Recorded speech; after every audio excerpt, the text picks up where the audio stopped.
안녕하세요. 오늘 이더리움에 관련된 중요한 이야기 여러분들과 함께 나누고자 마이크를 켰습니다. 자, 이더리움 ETF가 6주 만에 기지개를 활짝 켰습니다. 최대 유입을 기록을 했어요. 오히려 비트코인을 넘어섰습니다.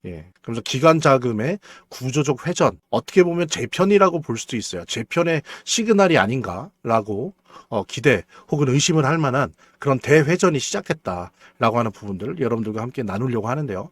여러분들 사실 ETF 시장조차도 그동안 솔직히 말해서 비트코인 중심으로 진행되었던 건 사실이잖아요. 그런데 그것이 얼마 전에 일단은 물꼬는 XRP가 텄습니다. XRP가 새롭게 등장하면서 기존에 비트코인과 이더리움이 가지고 있던 여러 가지 규모나 속도에 관련된 ETF 기록을 깼어요.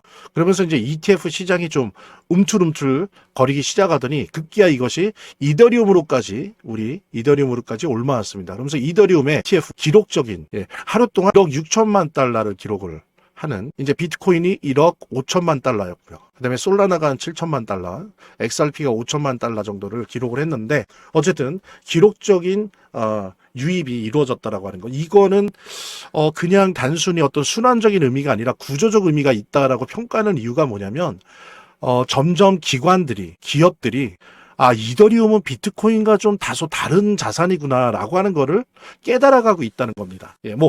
더 많은 자금을 투자한다, 더 적은 자금을 투자한다, 이런 차원의 문제가 아니라 구조적인 회전이라고 표현하는 이유는 뭐냐면 비트코인에 대한 입장과 이더리움에 대한 입장이 달라졌다는 거예요. 이게 달라졌다는 겁니다. 뭐가 달라졌냐면 비트코인은 하나의 디지털 자산이라고 보아왔고 사실은 잘 모르는 기관들도 이더리움에 대해서 그냥 자산으로 인식을 했었어요, 처음엔. 근데 요즘은 이제 특히 2025년 들어와서 특히 이번에 중반을 넘어가면서 이더리움은 단순히 자산이 아니고 네트워크고 유틸리티구나.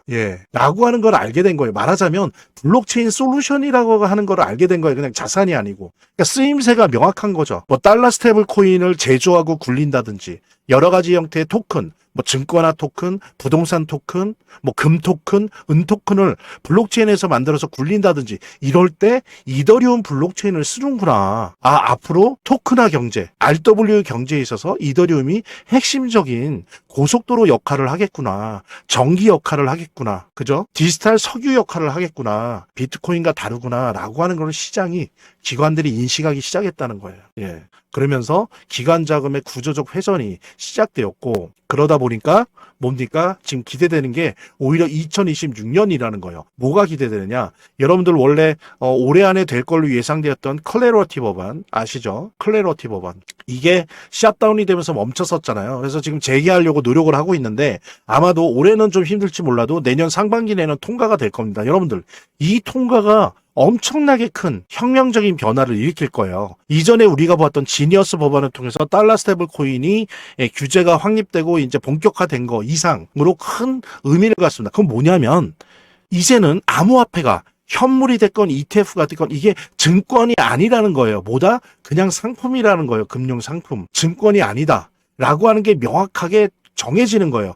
국가와 행정부로부터 암호화폐는 그리고 암호화폐 ETF 등등은 증권이 아니고 상품이다. 라고 하는 게 명확해지는 것이 클래러티 법안인데 이게 통과되면 여러분들 어떤 일이 벌어지는지 아십니까? 이제 기관이 암호화폐 현물 투자하거나 ETF 투자를 할 때 멈칫거릴 필요가 없어요. 왜? 합법이니까. 근데 솔직히 말해서 지금은 말입니다.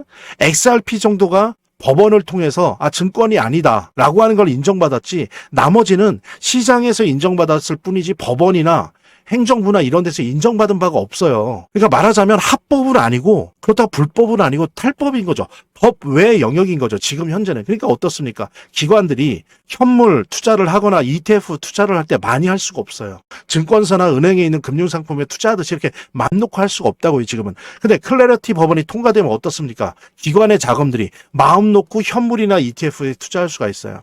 그랬을 때 어떻습니까? 그런 상황들 속에서 기관들이 이제는 비트코인 같은 자산이 아니고 자산인과 동시에 더 중요한 게 이더리움은 앞으로 WA 토큰화 경제 새로운 디지털 경제에 있어서의 고속도로구나, 정보고속도로고 운영 시스템 네트워크구나, 유틸리티구나 라고 하는 걸 알게 됐다는 거예요. 그랬을 때 클래러티 법안이 통과가 되고 진짜로 본격적인 기관들의 자금이 막대하게 들어올 2026년에 이더리움이나 이더리움 ETF가 어떤 운명을 맞이할 것인지 비트코인과는 사뭇 다를 수밖에 없다라고 예견하고 있는 것이 저나 전문가들의 견해입니다. 이제 이더리움은 사실은 좋은 날만 남았다. 최소한 몇 년 동안은 좋은 날만 남았다.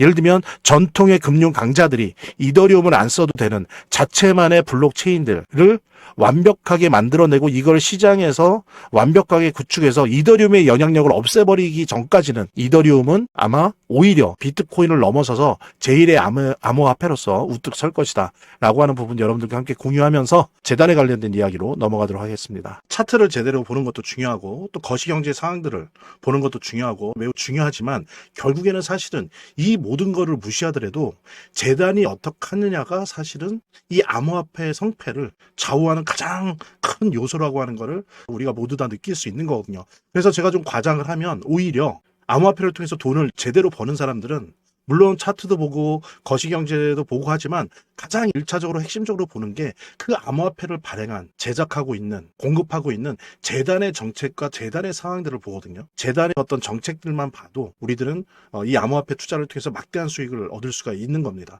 특히 그중에서 우리가 많이 보려고 노력하는 것들은 락업에 관련된 것들이에요. 그리고 락업의 해제에 관련된 것들이에요. 재단이 얼마나 우리가 암호화폐 투자를 함에 있어서 중요한 요소인지를 깨닫고 그 다음에 특히 만약에 우리가 암호화폐를 투자함에 있어서 재단에 무엇을 봐야 되는지 함께 공유하는 그런 시간을 짤막하게 좀 갖도록 하겠습니다. 그래서 제가 여러분들이 최대한 쉽게 이해할 수 있도록 일단 락업 해제에 대해서 먼저 설명을 좀 드려볼 건데요.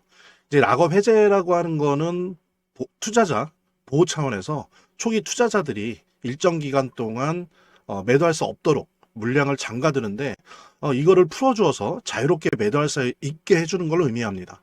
그래서 통상적으로는 락업 해제 이후에는 대규모 물량이 시장에 풀리기 때문에 강력한 매도 압력으로 작용해서 가격이 급락하는 모습을 보여주게 되는 거죠. 그런데 우리가 이제 주목해야 될 점은 락업 해제 직전의 모습입니다. 락업 해제 후에는 대부분 급락이 오거든요. 그렇지만 그 전에는 대부분 가격의 급등이 연출되기 때문이죠. 왜냐하면 이제 세력들이 대량 매도를 하기 위해서는 가격이 올라가야지만 수익을 보고 매도할 수 있기 때문인데요.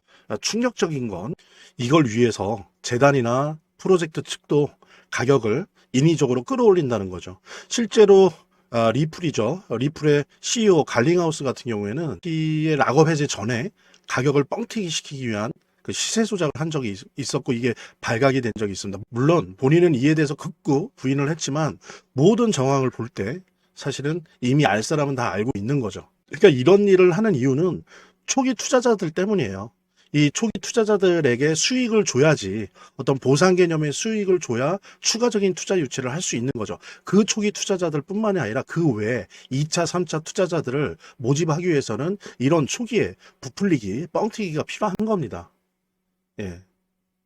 그래서 락업 해제 전에 락업 일정에 맞춰서 매수 타점을 잡아내는 것이 매우 중요하게 대두되는 겁니다. 이 락업 해제 후에는 급등 후에 급락 패턴이 옵니다. 이제 그러기 때문에 락업 해제 전에 매수를 해야 되고 락업 해제 후에는 이제 매도를 해야 되는 거죠.